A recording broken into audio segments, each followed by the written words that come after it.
Hello friends, मैं आपकी दोस्त सुधा सिंह विकलांग साथी ट्रस्ट के दिव्यांगम चैनल से आप सबका स्वागत करती हूं और आशा करती हूं आप लोग स्वस्थ होंगे। तो फ्रेंड्स, आज मैं कोई कहानी नहीं, एक कविता लेकर हाजिर हूं आपके अपने चैनल दिव्यांगम पर। और ये कविता मैंने नहीं लिखी है, ये कविता हमारे chief editor Shri Vishnukant Mishra sir ने लिखी है। और मैं आज जो कविता सुना रही हूँ अंजलि भर स्पंदन की एक कविता है जो कि मुझे बहुत पसंद है। हमने एक बार आपसे बताया था जब इस कविता के इस बुक की सालगिरह मनाई जा रही थी, तब हमने बताया था आपसे कि मुझे एक कविता इसमें बहुत पसंद है और मैं वो कविता बिना आप लोगों से शेयर किए रह नहीं सकी। और इसलिए आज अपनी कविता नहीं, आज मैं श्री विष्णुकांत मिश्रा सर की कविता तुम बिन कैसे दीप जलाऊं लेकर आप लोगों के सामने हाजिर हूँ। फ्रेंड्स, माँ बाप, भाई बहन और दोस्त सखा, सब बहुत सारे रिश्ते होते हैं, लेकिन एक सबसे प्यारा रिश्ता होता है पति पत्नी का। इस रिश्ते पर लोग हजारों जोक्स बनाते हैं और कभी भी इस रिश्ते में आपको प्यार दिखेगा, कहीं तकरार दिखेगा। और यही एक रिश्ता है जिससे इंसान अपने दिल की हर बातें कर सकता है, अपने हर राज शेयर कर सकता है। और यही एक रिश्ता है जहाँ पर लोग तकरार भी करते हैं, प्यार भी करते हैं, बिना एक दूसरे के रह भी नहीं पाते हैं और एक दूसरे को देखना भी नहीं चाहते हैं। सभी शब्दों में हम यूँ कहें कि ये रिश्ता सबसे प्यारा रिश्ता होता है। लोग इस पर जोक्स बनाते हैं, मजाक बनाते हैं और मीम्स बनाते हैं, पर अगर इसकी गहराई देखी जाए तो इस रिश्ते की गहराई सबसे ज़्यादा होती है पति पत्नी का रिश्ता।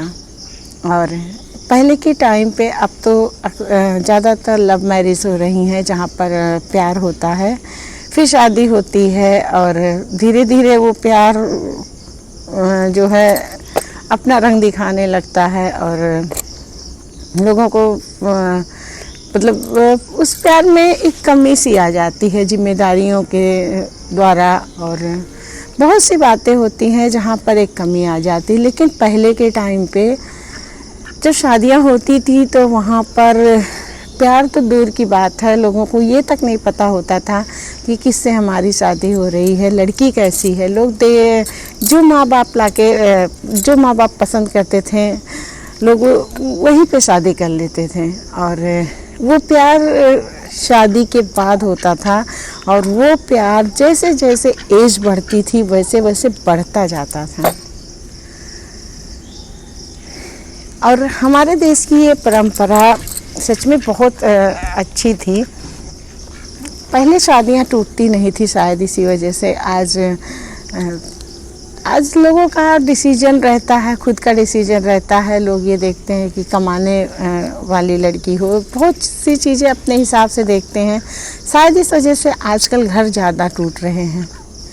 और जब वो उस टाइम पे वो प्यार होता था, वो गहरा होता था, वो जिम्मेदारियों से तपकर, घर के लोगों से मिलकर वो प्यार और गहरा होता था।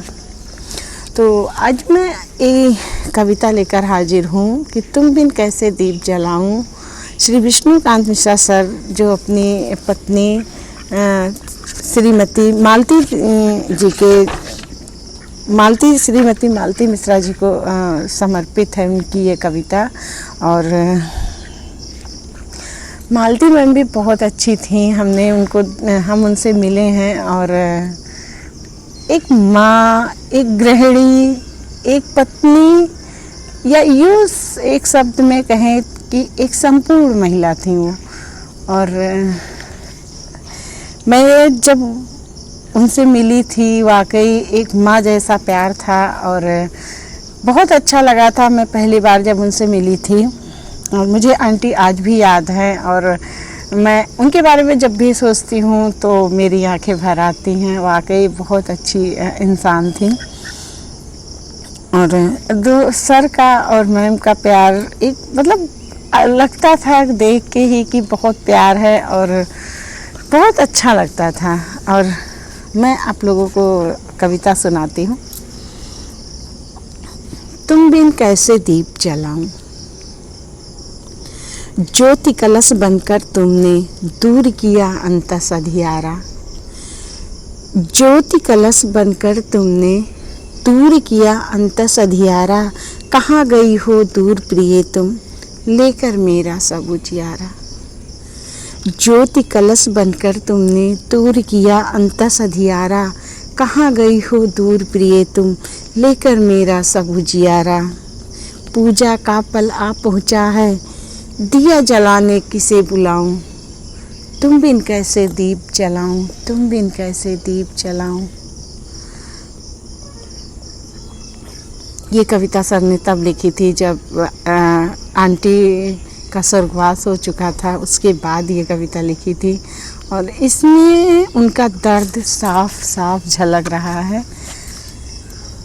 ज्योति कलश बनकर तुमने दूर किया अंतस अंधियारा। कहाँ गई हो दूर प्रिय तुम, लेकर मेरा सब उजियारा। पूजा का पल आ पहुँचा है, दिया जलाने किसे बुलाऊं। तुम बिन कैसे दीप जलाऊं, तुम बिन कैसे दीप जलाऊं। नौ परिधान पहनने का तुमने अनुरोध नहीं माना।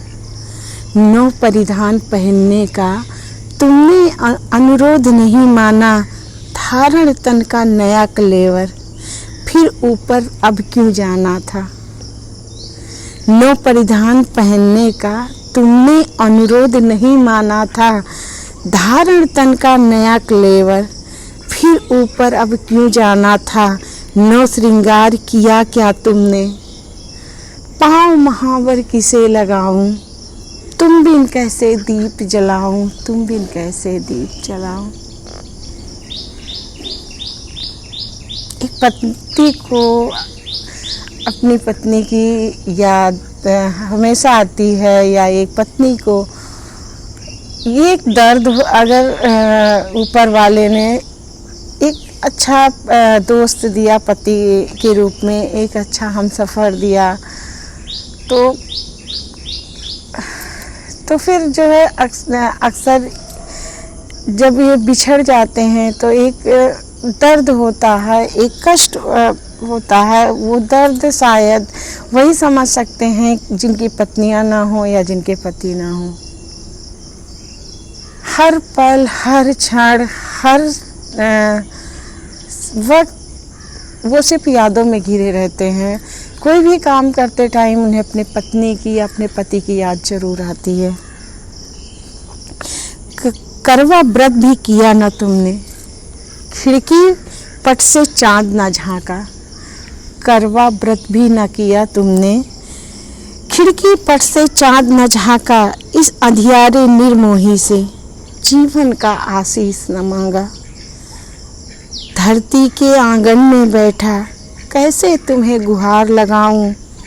तुम बिन कैसे दीप जलाऊं, तुम बिन कैसे दीप जलाऊं।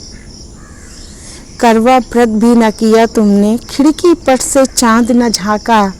इस अंधियारे निर्मोही से जीवन का आशीष न मांगा। धरती के आंगन में बैठा कैसे तुम्हें गुहार लगाऊं। तुम बिन कैसे दीप जलाऊं, तुम बिन कैसे दीप जलाऊं। प्रथम मिलन का दीप प्रज्वलन। प्रथम मिलन का दीप प्रज्वलन रातों को मानस में आता। प्रथम मिलन का दीप प्रज्वलन रातों को मानस में आता। तरह तरह की यादें लेकर सपनों में कोई भरमाता।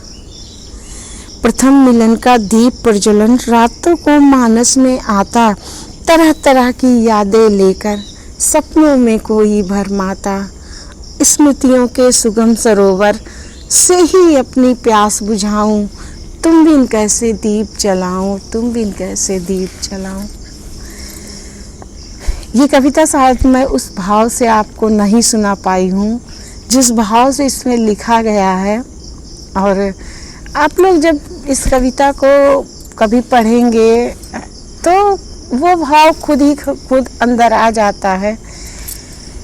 मैं आप लोगों से ये कविता बहुत दिनों से शेयर करना चाह रही थी और आज मुझे टाइम मिला तो मैंने कहा ये कविता मैं आप लोगों से शेयर करती हूँ।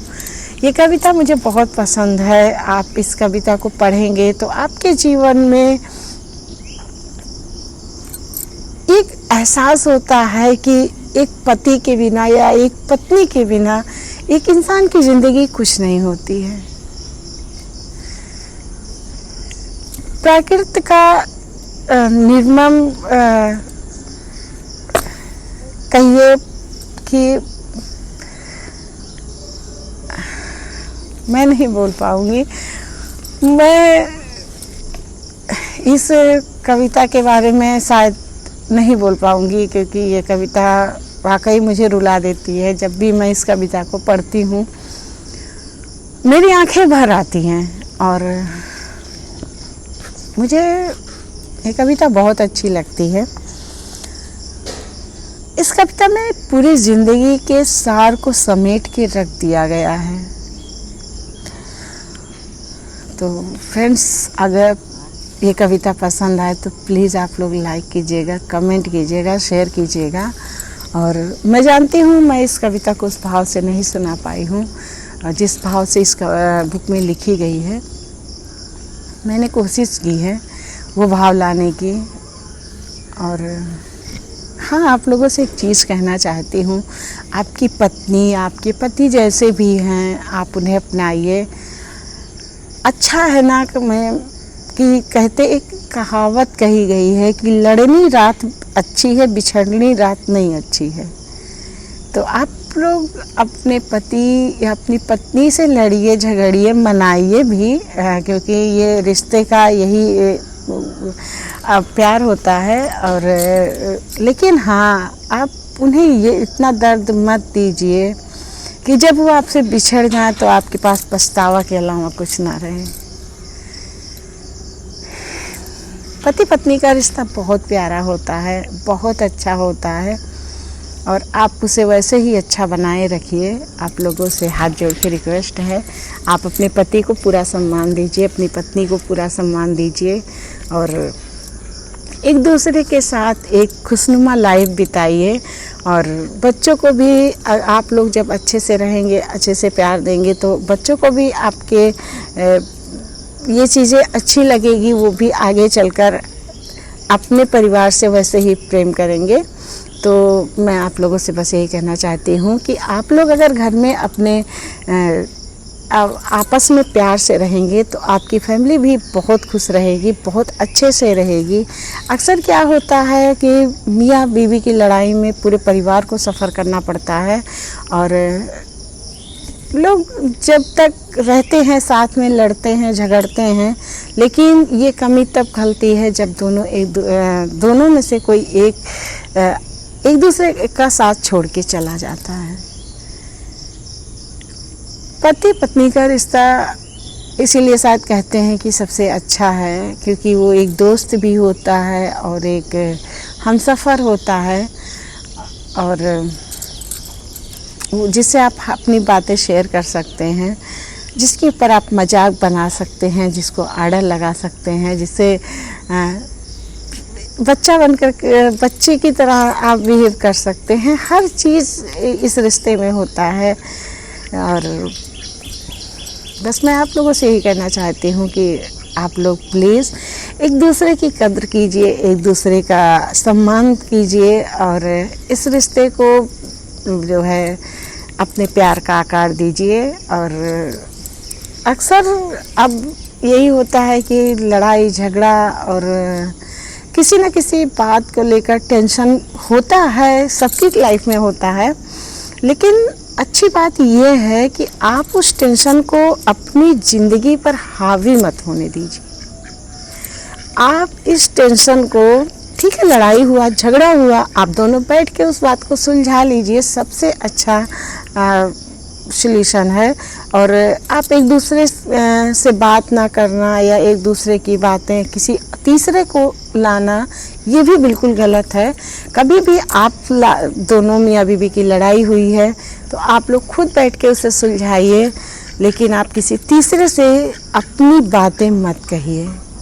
आप तीसरे से जब बातें कहेंगी तो वो बातें बढ़ती हुई चली जाएंगी और फिर आप दोनों को दिक्कत होगी और इस लड़ाई का सबसे ज़्यादा इफ़ेक्ट आपके बच्चों पर पड़ेगा। तो प्लीज़ आप लोग अपने इस रिश्ते का सम्मान कीजिए। और मेरी अंजलि वन स्पंदन की अगर ये कविता आपको पसंद आई है तो please like comment and share कीजिएगा। और अगर मुझसे इस कविता को पढ़ने में, काव्य पाठ करने में कोई गलती हो गई हो तो प्लीज़ मुझे माफ़ कर दीजिएगा। मैं ये कविता शायद उस भाव से नहीं पढ़ सकती और शायद मैं वो भाव नहीं ला सकती। ये कविता बहुत भाव से लिखी हुई है, बहुत हृदय से लिखी हुई है और बहुत अच्छी लिखी हुई है। तो फ्रेंड्स, अगर मैं इस कविता को थोड़ा सा भी अगर पढ़ने में मैं सफल हुई हूँ तो प्लीज़ कमेंट में बताइएगा और अपना प्यार और आशीर्वाद हमारे ऊपर यूँ ही बनाए रखिएगा। Thank you.